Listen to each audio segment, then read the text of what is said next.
Hi, and welcome back to another episode of the Synergee Podcast. Today, we have an absolute powerhouse joining us, someone who embodies the spirit of taking bold actions and making things happen.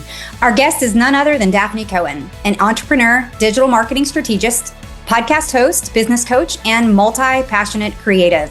As the owner of a full-service digital marketing firm, Daffnee has helped businesses, especially in the functional and integrative medicine space. But her expertise doesn't stop there. She's also the host of Better with Daffnee, where she shares insights on mindset, growth, and success. Daffnee's work has been featured on Mind Body Green, the Huffington Post, the Orlando Sentinel, and more, solidifying her reputation as a thought leader in the industry. And if that wasn't enough, she is also a Zumba instructor, private lacrosse coach, and a devoted mom who spends time at the beach with her husband, 2 daughters, and their rescue pups. Today, we're diving into the importance of work-life balance and avoiding burnout, a topic you won't want to miss. Grab a cup of tea, sit back, relax, and get ready for an insightful and inspiring conversation. So welcome back, Synergee listeners. And Lori, thank you for that introduction. I am so excited that Daffnee's here. I have been playing around on her podcast, Better with Daffnee, and I do recommend that you hop over there and listen to a few episodes because they're funny, they're entertaining, but also they're just very, very grounded.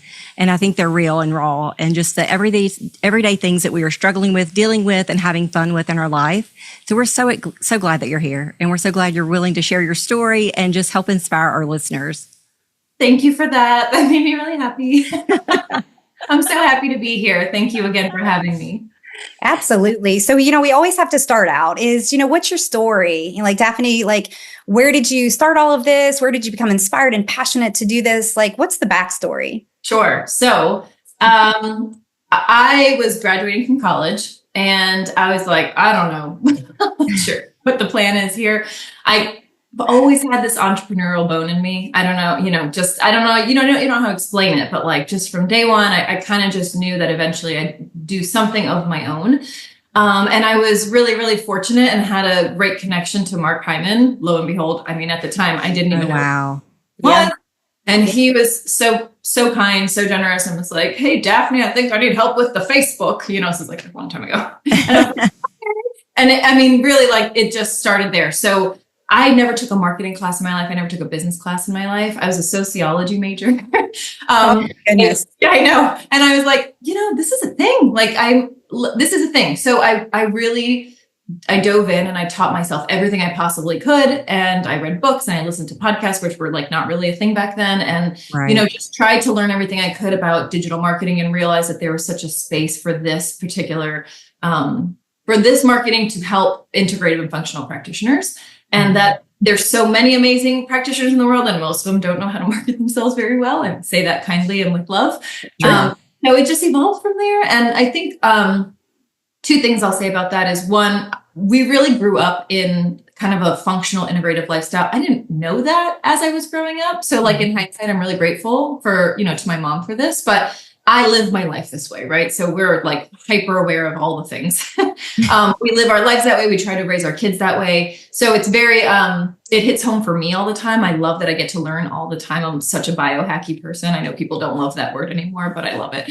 And that also I'm really a mission-based person. I care so much about helping people whenever I can. It's really, I think, at the forefront of how I run my business. Mm-hmm. So I feel like when we help practitioners market their clinic, their services, anything that can help people, I feel like we're helping people. So for me, it's always just been a win-win-win-win. And it's something that I absolutely love doing. Yep. And the majority of functional medicine providers that we have encountered do tend to be women. I know you did get the chance to meet the best and meeting him really did change your life, it sounds like. But there are a lot of women. And I know in Kelly and I's businesses, both integrative practices and then in our consulting, where we work with other practices, one of the biggest challenges is burnout. And it's because a lot of times we are trying to do so much, that of which we haven't been trained to do, but also life just lives, we're women in practice and trying to not only because we are mission guided as well, and just genuinely care not only for the people that we serve, but the people that we love and care deeply for.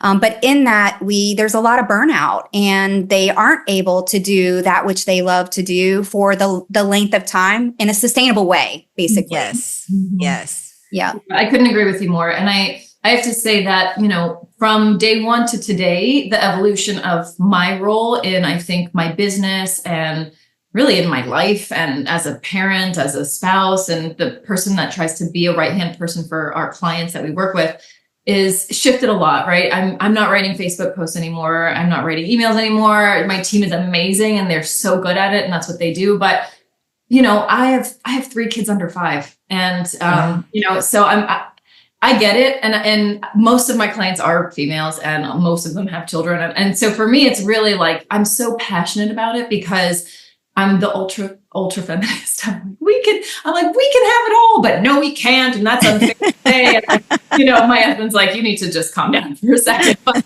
I'm just really passionate about it because in the last 10 years, I can't even count how many conversations I've had, male and female practitioners, who the themes, the things that I hear over and over and over again, I'm like, do you guys know that you all are saying the same thing? Like, you don't know, right? And so I'm like, and it's always like this, oh my gosh, I'm wearing all the hats and I'm like trying to do all of these things. And I'm a practitioner. I don't know about how to do this part and this part. And listen, I will say, as a business owner who started from zero, you have to wear all the hats at some point. Like, that's just the only way you grow. But if I could tell everybody in the world who is in this, like, just trying to grow their business or their practice, don't wait so long from that moment that you say, why am I doing this? Or I don't know how to do this. This isn't a good use of my time. Don't wait a lot longer after that to get help. I think that in itself really is like, if you take anything else away from this, is that you can find help that doesn't break the bank. You can find help that really does make your life a little bit easier, that frees up some of your time. And it's to your point, it's not sustainable to do everything forever. So I'm really passionate about reminding people that you can absolutely do it all and find happiness in that and find peace in that and not be super burnt out and, watch the Netflix show or read your book or whatever it is that you want to do at the end of the day. So when I think about this, Daffnee, I think about, how do we teach people to run their lives like a business? Mm-hmm. They're the CEO of their body, but they're not running their life that way. Mm-hmm. And as a result, they're not outsourcing the things that need to be outsourced within the family. They're not building the resources that they need to have. Sometimes it's lack of community support too, that leads to burnout, because they are trying to do all the things. You mentioned 3 kids under 5. I mean, that's a lot to deal with. So how do you handle that in your life? Like, what is your perspective on that? Yeah. Okay. So I am like I know most people are not like me, and trust me, sometimes it's to a fault. Sometimes it ruins my life, if I'm just being transparent. I am the most organized, right? Like type A, it's kind of a lot. I could afford to do less. Let's just say that. But I will also say that sometimes it's really thinking about planning or thinking. I mean, I think a lot of this comes down to actually planning. Like, if you're on the go and you're just trying to make changes, and do I hire this person on the fly? Do I introduce this new service or a new package in just on the fly doesn't really work that well for the most part. And I think what happens is we think that if we step away from something that needs us to plan, that things are going to catch fire. And that's almost never true. Like, truly, most things are not on fire, right? So, I've worked with people who are like, oh my gosh, I've been working on my new membership and it's been 2 months. It was supposed to launch a month ago. And we've done this with book launches, podcast launches, you name it. And I'm like, okay, let's just stop everything. For 3 days, let's just stop everything we're doing, not patience, but like everything else, let's stop and let's think about what we actually need to get in place. Let's make a list. What's outstanding? What can I do? What do I need from you? And it's like pure panic. Like, oh my God, but we have to keep. And I'm like, no, it's fine. Like, Instagram will be there and your email list will be there and it's all good. Like, nothing's going to catch fire. And it allows us some space to regroup and to communicate, to collaborate, to make a plan, to decide, hey, actually, we can't launch this right now. We need another month. That's okay too, to give yourself some grace there. I think from my experience, practitioners, you guys are so smart. Oh my gosh, geniuses. I am always in awe of you and the problems you can solve for people. It's amazing. but it's also a matter of saying, okay, like I can slow down and I'm not less of a person or a provider for that. And so I do that regularly. Like it's hard for me to slow down, but I do. I say, okay, wait a minute. I need to look at the week. What do I have this week? If it's Monday and I already have a lot of meetings, sorry, I'm not free till next week. I used to never be able to do that. Or I'm super healthy. My kids love it. And I'm like, we don't eat out really at all. I make dinner every single night, but there's some nights that I can't. We have tennis, we have Kumon, we have this, we have that. And I'm like, okay, I'm going to just order Chick-fil-A and I don't love it, but I'm going to do it. And guess what? My kids are fine.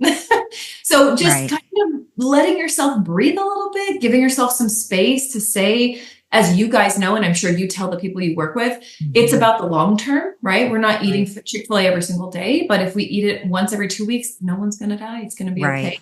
So one of the things that we do in our practice and promote in other practices that we coach is strategy meetings, right? So it sounds like you want to have a strategy meeting with your home life too.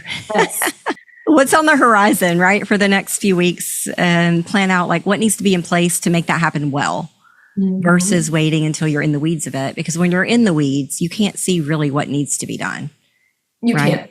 That's, to your point, applies across the board. I mean, you can't see your home life, your work life, your business, like you can't. And so, and that's okay. And I think you guys probably see this a lot too, but just like functional medicine, integrative medicine, it's systems medicine, right? You're not just looking at one piece of it. There's so much that goes into this. And it's something I try to be really mindful of. Like I do a lot of coaching as well. And I'm like, listen, I pinch myself every day. Okay. I have 3 healthy kids. My husband, I'm obsessed with him. He's amazing. He's helpful. Hard worker. Like, I'm like, oh my gosh, this is my life. And I know that not everything lines up for everybody all the time that way. We don't have a support system in the way of like grandparents and stuff. So like we pay for all our childcare and help that way. So, but I think at the end of the day, it's about trying to be as well-rounded as possible, because I do know how hard it is if you don't have a spouse in the picture to help, or if you don't have a parent around to help, or, if you don't have a team in your office or in your business that's going to kind of help you pick up some of that slack.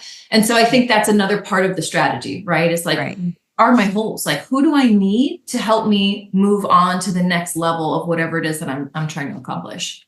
And I think sometimes we do try to put the cart before the horse. Who do I need before I really know what I need, right? And so I really like what you both said is I hear you saying that in order to avoid burnout, we've got to take time to stop, take pause. It's okay to have space, sit down, strategize our life, right? Individually and personally, because that does, I think sometimes we try to strategize everything professionally, but we fail to realize that if things aren't great on the home front and personally, all of that's not going to work either, right? That is a reflection. And I think this really speaks to, honestly, beyond just functional medicine providers. I think this whole topic really does carry over to, and it's women. And yes, I understand men, right? I do understand that.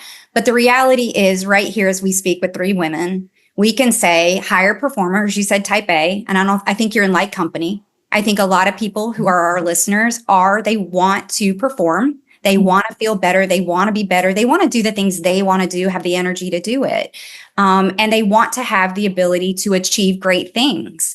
And it's necessary to not burn out to do that. Mm-hmm. So having a questionnaire, right? Yeah. Maybe Kelly, maybe giving them a questionnaire. Yeah. Answer these questions. Because some people don't even know where to start with a strategy with themselves. They've never done that before. So where do they start? Kind of like building the resilience plan. Oftentimes we'll have with patients talking about a resilience plan. What does that look like? Well, that involves family life too. That encompasses everything, like their work life, their family life, and then, their self, like how are they taking care of themselves daily and individually? So there's a lot that goes into that, and it can be overwhelming when you think about it. So Daffnee, you were blessed with amazing energy. I don't have any more coffee. Obvious. That is very obvious in your content and just life speak. And I think, in your decade of life, that hasn't started being challenged as much as it perhaps will happen in perimenopause and menopause. Mm-hmm. And so I think about how do we preserve that energy? If you could just bottle it up and keep it for the rest of our the rest of our life, that would be amazing. And our little mitochondria want to get a little burned out as we get a little bit older, and hormones start to slip and slide, and that doesn't help us out either. And so do you have any strategies that you're using particularly for energy at this point? Have you found anything that you feel like really recharges you so that you can do the things that you want to do? Yeah, that's a great question. I will also transparently say that I've been like this since birth. Like I was like, you're a problem a little bit. I just like, I literally have 1 cup of coffee a day, and I'm like this until it's time at like 10:30 at night. I'm like, I'm like really excited about everything though. I'm like, wow, life is amazing, you know? So anyways, I will say this, 2 things that I think for me personally are huge. One is that I don't care what anybody says. I don't care if you're spiritual or not, or religious or not, or what you believe, read, see. Mindset is everything. So I like thinking and feeling like I'm 12 because I feel youthful. Yes. Fantastic. I'm not, in my head, I'm 36. What? All my friends are like, we're getting old. I say it jokingly. I'm like, no, I'm not. I'm great. I feel great. And then the second thing is that I really do not have a hard time saying, these are the things that I need to feel like recharged and to like fill my cup back up again. And for me, it's sleep, no questions whatsoever. I am not that person that's like, I'm fine with 7 hours. Like, no, I get 9 hours a night every single night. I have a routine that would make you embarrassed. It's just so long. And I'm like, I'm like in my ugly pajamas. Your pre-bed routine. Yeah. Yeah. My husband's like, are you okay over there? I'm like, I'm on my grounding sheet. I got my pillow spray, my magnesium. Like I do all the things. I bought a sauna.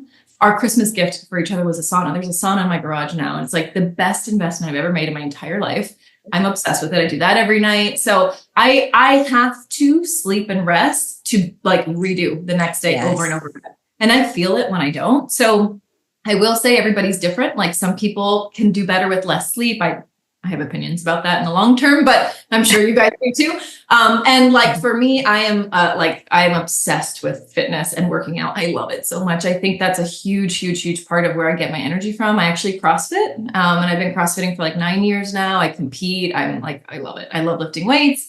I love being out of breath. I don't know. It's like just my thing. So if I don't work out, I can tell. I just feel a lot more sluggish. I don't feel as good. But again, I think what we all need to remember, whether it's your energy level or, you know, whatever it is that you're doing, think about the things or the parts of your day where you feel really great and think about what made you get there. You know, like this for me fills my cup. I'm like so happy right now. This is the best start of the weekend to me, is be able to talk to you guys, you know, so do more of the things that feel recharged. I think we ignore that sometimes, you know. What is it for you?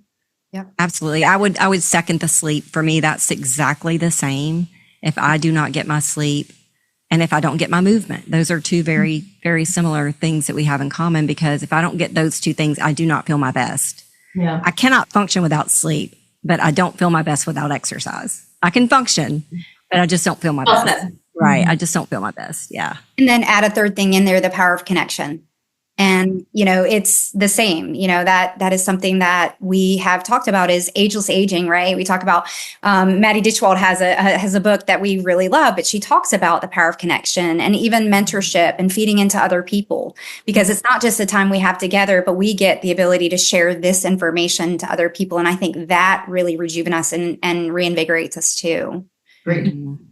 Yeah, connection's so important. And I was listening, Daffnee, to one of your podcasts where you guys were talking about the guilty pleasures of TV, like what you watch for entertainment.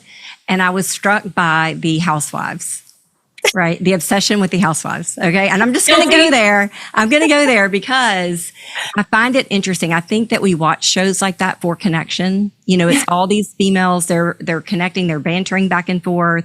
There's this community and there's a timeline that we follow with them. And I think they're very seductive in just dragging us in, right? I had a really good friend that lived in Southern California. And so the Orange County Housewives, I got obsessed with them. And I'm like, I can't believe I'm still watching 12 years in and I'm still watching the Orange County Housewives, but it makes me feel close to her. You know, that's just one of the things. Just being in that environment, seeing that environment, and just all the banter with the girls. So I think it's funny, the things that we go to for connection, I guess is why I'm saying that, right?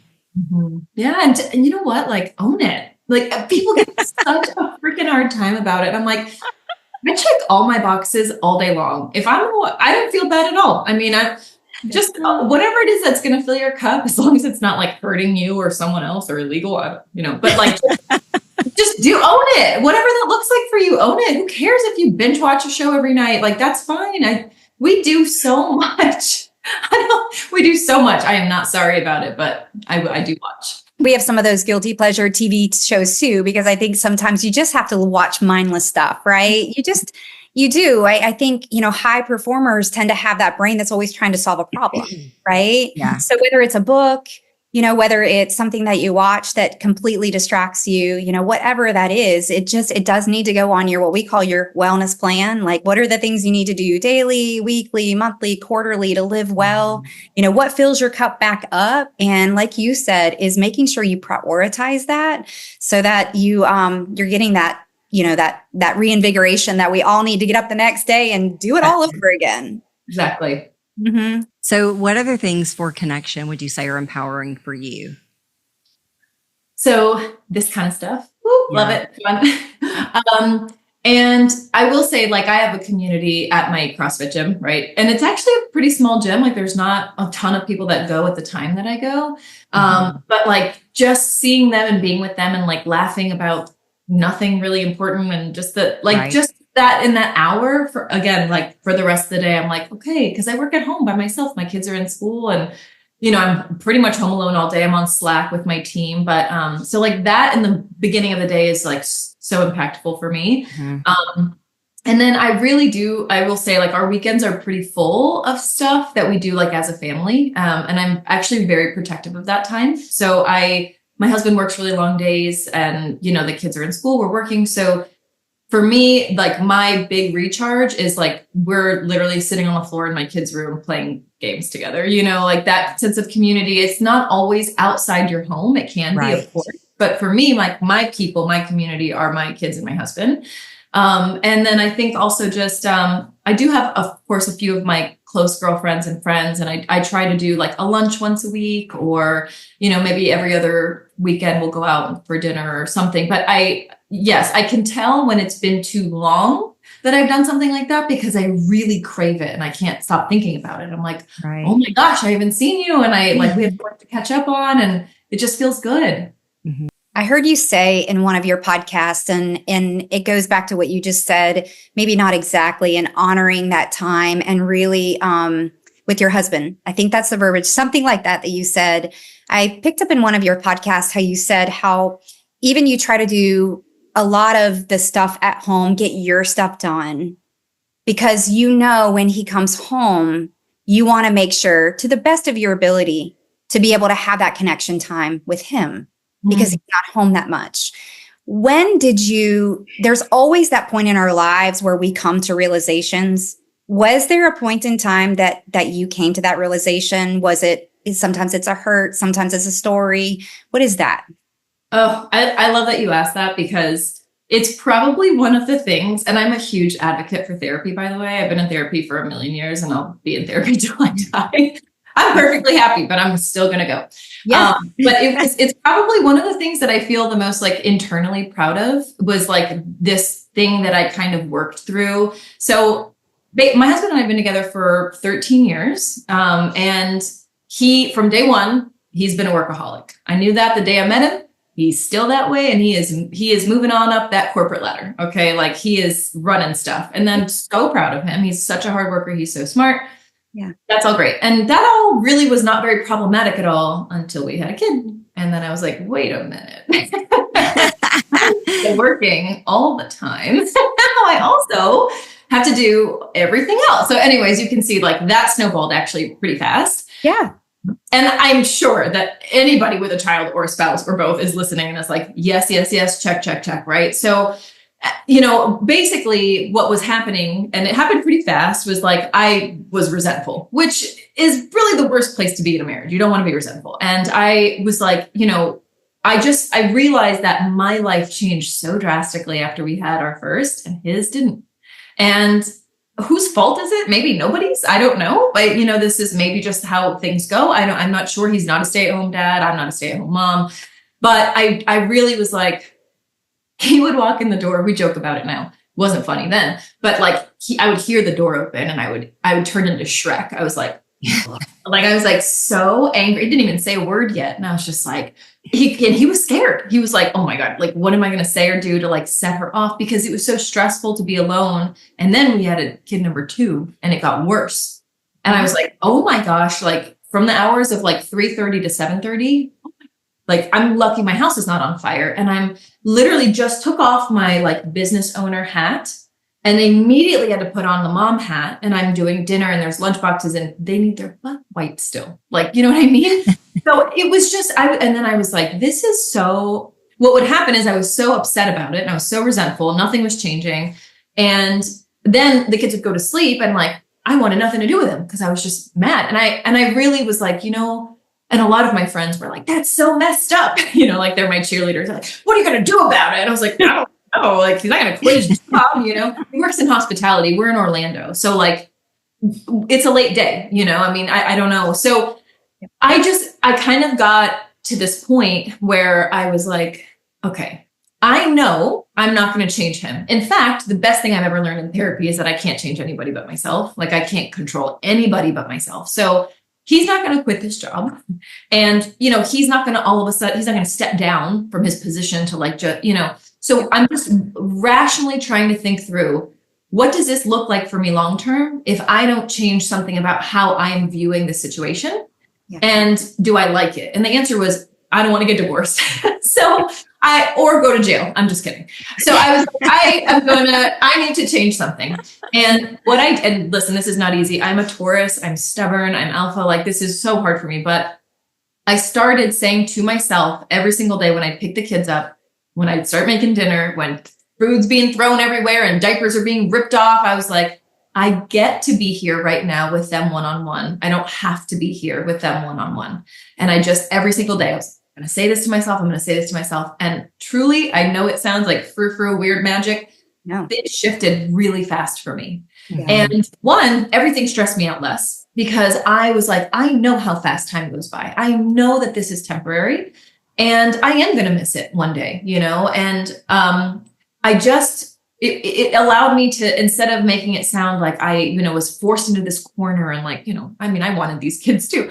I just changed all that. And so all of a sudden it became this thing where I'm operating in this path, which sounds a little bit singular for my husband. And I think people have opinions about this. I'd be like, this is like, I'm just going to do what I need to do to be a present mom and, spend this evening with them. And whenever he gets home, he gets home.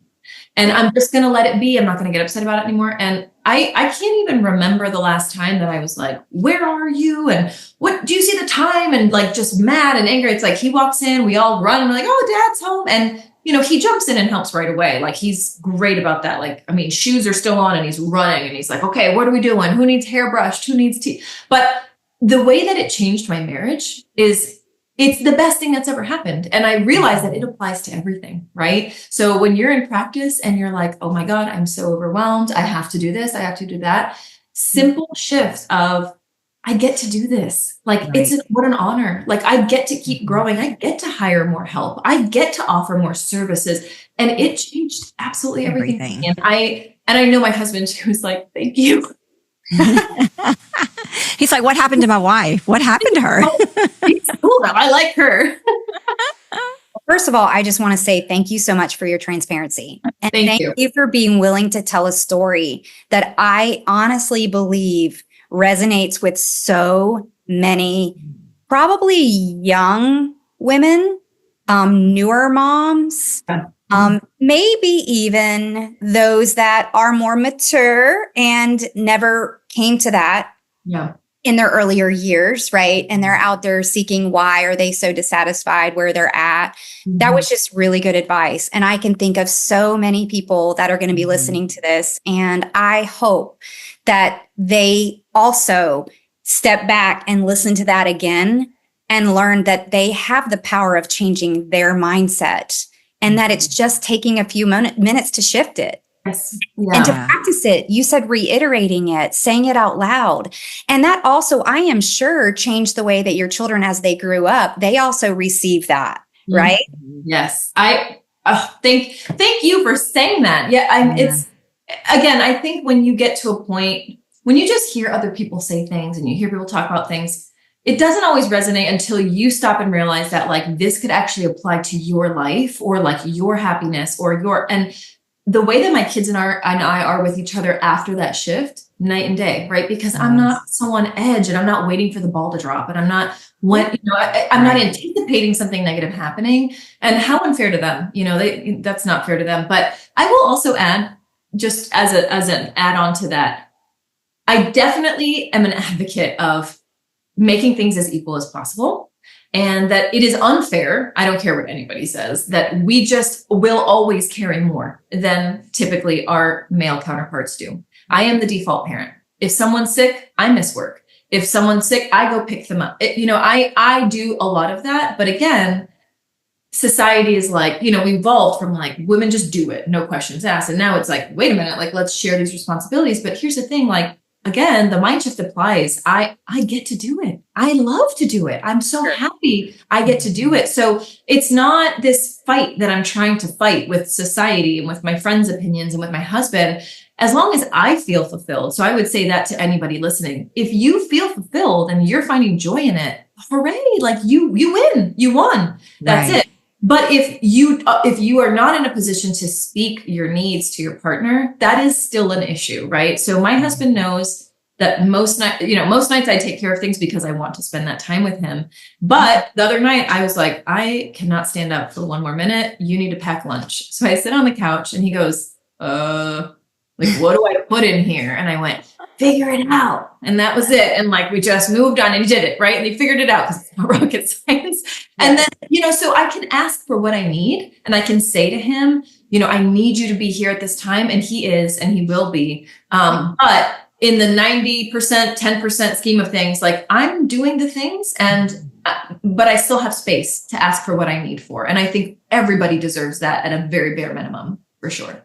I think what you're saying is marriage is a partnership, right? It is a partnership, right? And in that partnership, it requires that you do have necessary conversations that sometimes can be awkward or uncomfortable. It's a skill, right? It's a muscle that you develop and you have to practice it. And it sounds like that's what happened, right? That there's trust. I too am an advocate of counseling and talk therapy and just having a third party just to work together. No matter how good you think your relationship is, I think everyone would benefit. But learning each other's needs and figuring out, it's kind of like, where do you seat in, right? As part of your team, when even someone comes into a new team of a business, it takes a little while for them to seat into their position. And they also have to feel confident in a team environment that they can have conversations. I mean, that's what makes a powerful team too. Right. Agreed. Right? In our practices. Yeah. And as things shift in your environment, like your addition of the babies, right? That was a huge shift that needed renegotiation. It needed more thought and planning and probably weren't really prepared for what was to come. Right. No one can prepare you for that. Right.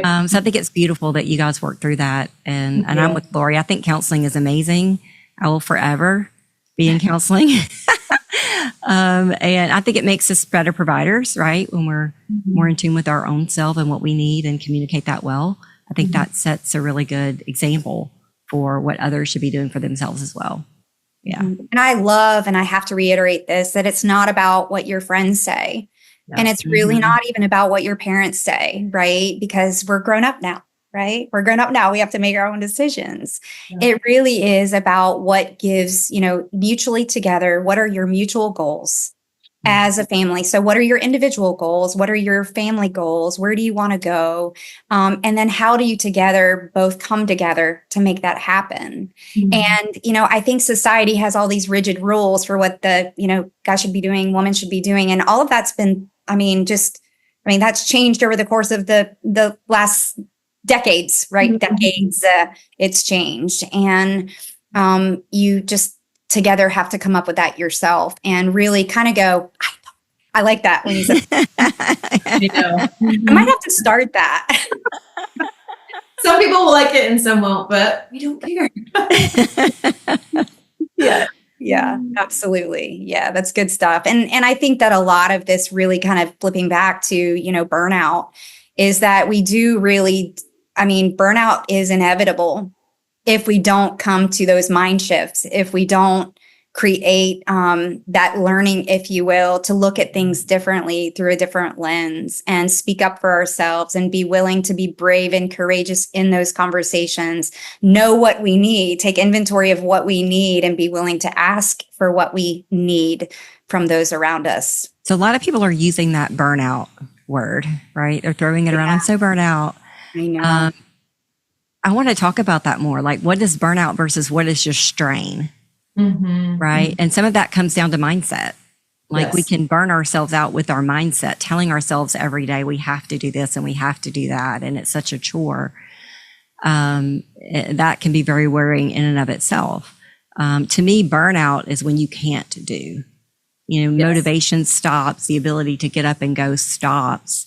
And so recognizing strain for what it is and correcting for strain early so that we avoid that burnout, right? That's what we would really want someone to be able to do, is like harness those warning signals from strain and navigate through it so that we don't lead to that burnout, because burnout is hard to recover from. It's not an easy recovery.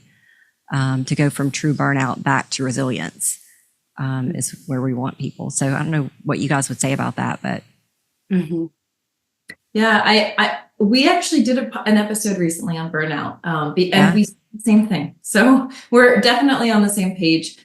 I think burnout is a very trendy word, right? Like, oh, I'm so burnt out. I get it. It's fun to say it sometimes when you're like venting to your friends or whoever.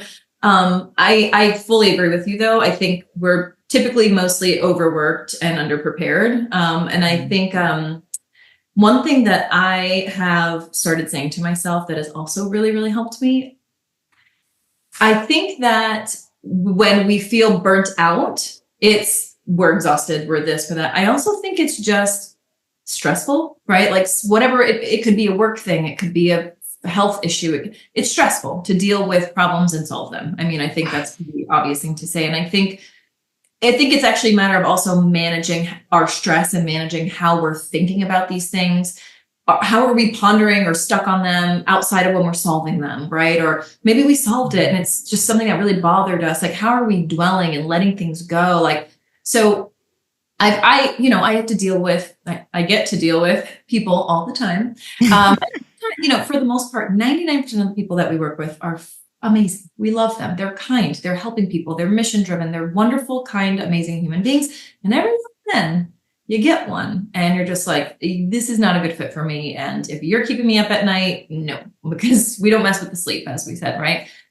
So I had like someone like that semi recently. And I just was like, wow, I am so grumpy and I am so mean right now to absolutely for no reason to my husband, because this thing is just eating at me and it's I was like, I'm burnt out from this. And I'm like, no, I'm just really tired of this situation. It's just not healthy, So one thing when I finally kind of got to this, and I think this is what happens for people, is we eventually get to a breaking point. You're like, something has to change. My recommendation and what we should try to do is do it before we get there. We'd save ourselves a lot of stress. But something that I when I got to kind of my breaking point in that situation, that I told myself that I've been saying to myself all the time now, is that I exist outside of insert thing, right? So I exist as a person outside my business. And I'm an overachiever and I'm always trying to prove something. I don't know to who or what, but like, I'm not happy until we're, servicing 500,000 people. I don't know. I'm just so intense like that. But whatever money I make, whatever growth I have, whatever wonderful people we get to work with, I'm still just Daffnee, like outside of that. And I'm still Daffnee outside of my marriage. And I'm still Daffnee outside of mom and outside of did I get the best score at CrossFit today? And did I, I'm still just me. And I really love to read books and I'm like an old soul and I love to scrapbook and like, and do plants, like I still get to be me. And actually nobody can ever take that away from me. No situation, no stress, no anything will ever get to do that. And that's actually is my power. And I know we've all heard that before, that our power is that we are us and nobody else is. And I believe that so firmly. And actually it just made me feel so safe. I was like, oh, I don't even have to deal with any of that. And really, I'm definitely one of those people that likes to go like worst case scenario. But actually, because usually it's still fine, right? So like worst case scenario, like what, every single client we ever had fired, never going to happen, right? Like we've been doing this for 14 years. We're fine. But like if that happened, hypothetically, like I can still feed my kids. Like we still have a roof over my head. Like I still have someone who loves me. I have kids who are healthy. I'll never underestimate the power of like stepping away from these things that we think define who we are and sitting with what actually defines who we are.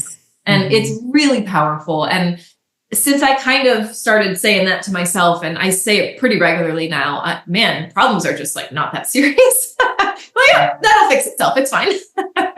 I'm so glad you shared that, because I think it's a testament to how we can let one little thing, one little thorn in our side, snowball into our existence of how we think and how we behave, and then what we attract, right? All the energy that we put out around that attracts more negativity.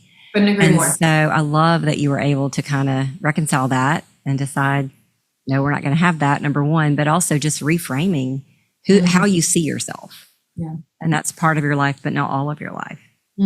There's power in that.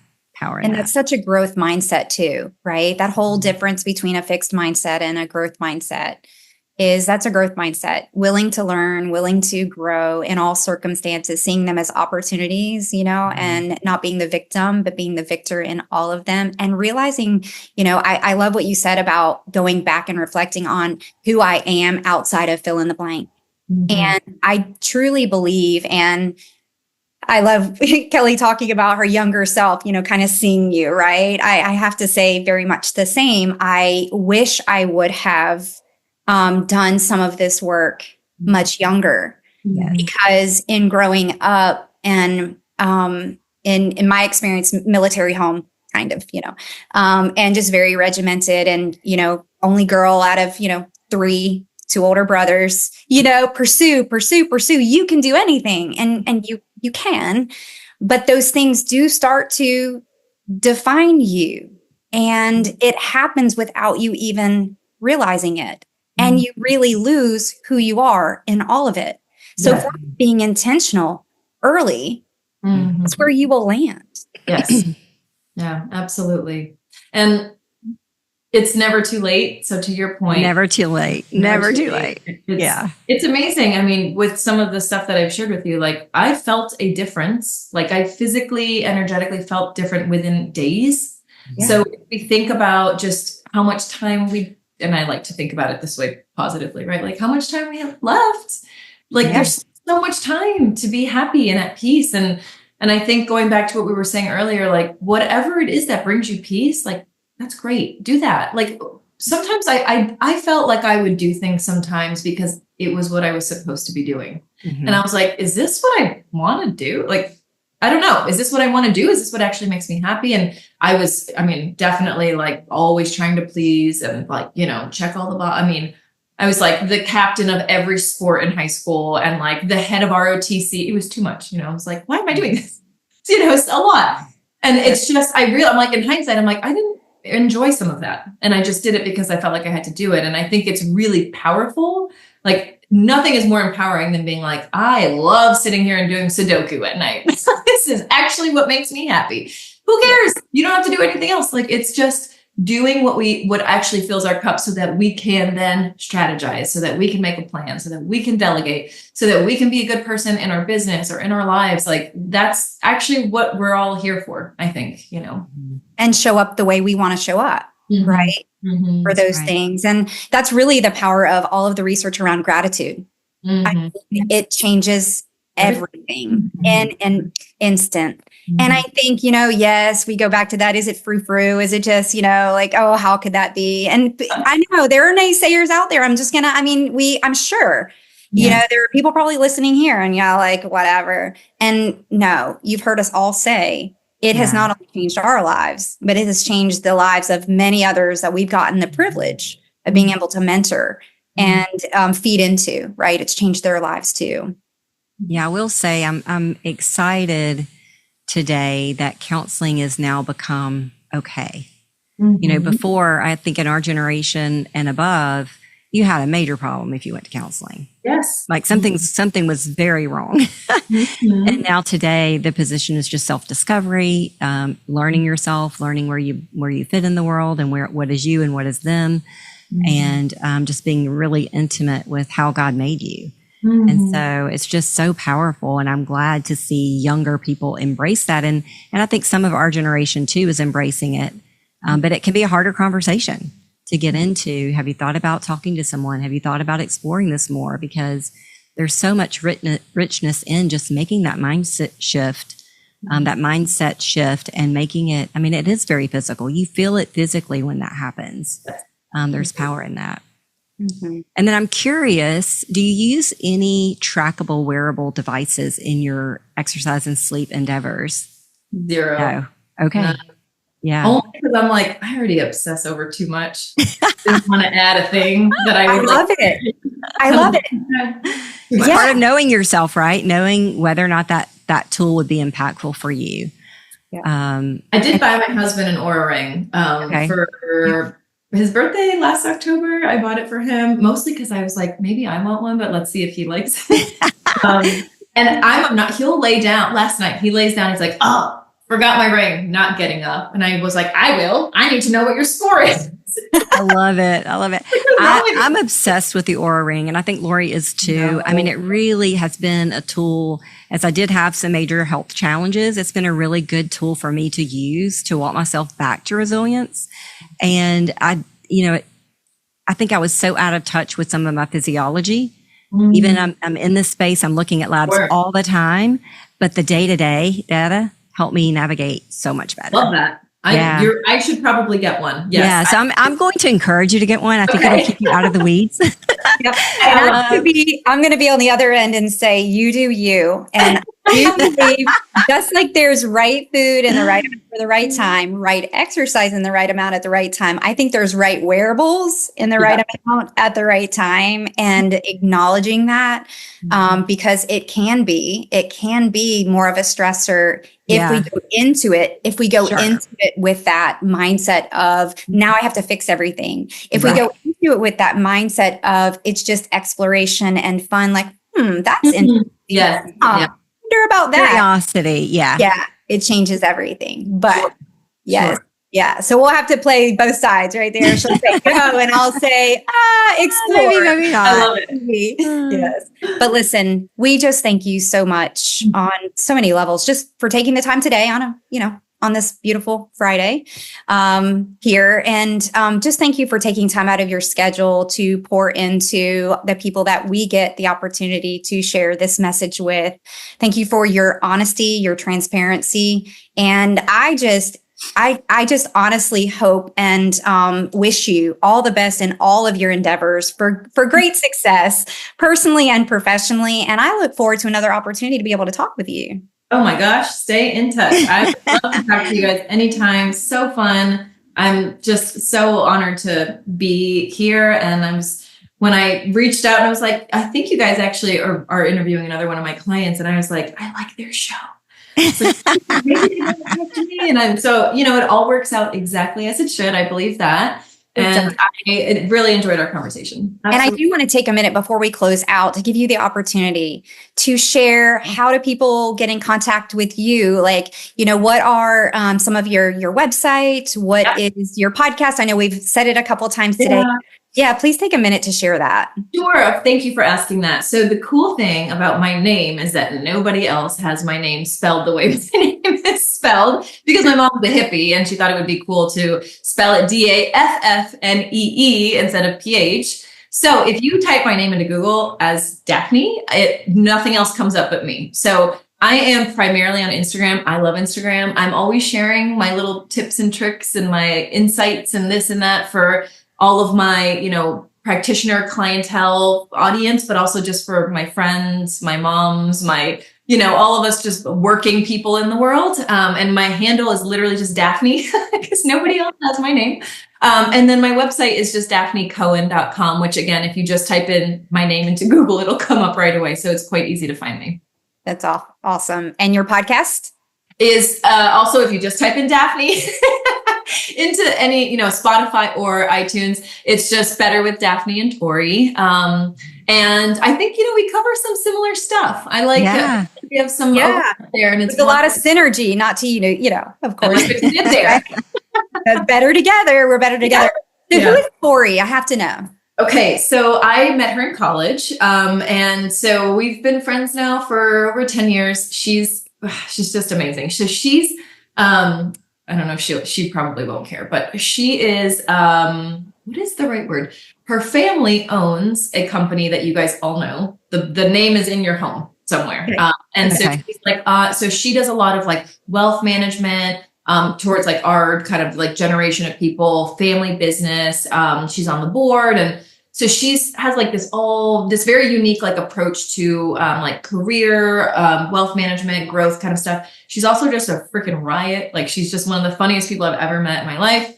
And she lives now in New Jersey. She's from Wisconsin though. And so every week we just like get on and we literally open Zoom. We're like, so what's it going to be today? And just pick something and just, dive in. And it's honestly one of my favorite things to do.